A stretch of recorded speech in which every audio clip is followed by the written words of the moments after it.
Hi friends, இன்றைக்கி நம்ம பச்சை மிளகா செடிக்கான விதை தான் இப்போ போட போகிறோம். அதாவது ஒன்றுமே இல்லைங்க, நம்ம வீட்டில் இருக்கக்கூடிய காஞ்ச மிளகா தாங்க. அந்த காஞ்ச மிளகாவை ஒரு 4 காஞ்ச மிளகாய் எடுத்துக்கிட்டு அதை கிள்ளி அதில் இருக்க விதையை மட்டும் எடுத்து இப்போ நான் இதில் வச்சுக்கிட்டேன். இதோ பாருங்கள், இதுதான் அந்த விதை.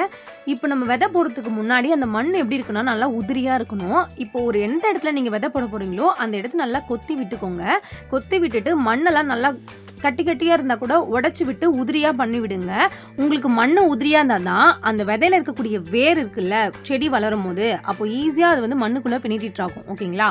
மண்ணை இந்த மாதிரி நல்லா உதிரியாக இது பண்ணிவிட்டு தண்ணியும் நான் நல்லா தெளிச்சுக்கிறேன். தண்ணி தெளிச்சுட்டு இது பாருங்க, நார்மலாக அந்த 4 காஞ்ச மிளகாவோட விதையை அப்படியே தூவி விட்டுறேன்.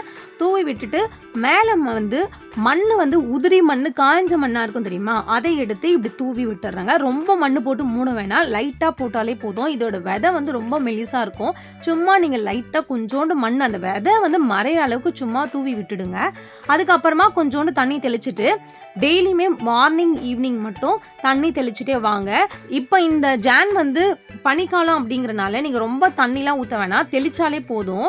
ஏன்னா கிளைமேட்லேயே உங்களுக்கு மாய்ச்சர் கண்டென்ட் இருக்கும். ஸோ அதனால் அதாவது என்னென்னா, நம்ம எப்பவுமே விதை போட்டால் எவ்வளோக்கு எவ்வளோ அது ஈரப்பதமாக இருக்கோ அவ்வளோக்கு அவ்வளோ சீக்கிரமாக அதுலேருந்து செடி முளைக்க ஆரம்பிச்சிடுங்க. இதுதான் விஷயமே. அந்த விதை நல்லா ஊறிடுச்சு அப்படின்னா அந்த விதையிலேருந்து உடனே வந்து செடி வர ஆரம்பிச்சிடும். என்ன இந்த சின்ன இடத்துல இவ்வளோ விதையை போட்டு வச்சுருக்கேனேன்னு யோசிக்காதீங்க. இப்போ நம்ம பண்ணுறது வந்து நாற்று விட்டுறது தான். ஆக்சுவலி என்னென்னா, இந்த மாதிரி விதை போட்டு நிறைய செடி குட்டி குட்டியாக முளைச்சி வந்திருக்கும், அதுதான் நாற்றுன்னு சொல்லுவாங்க.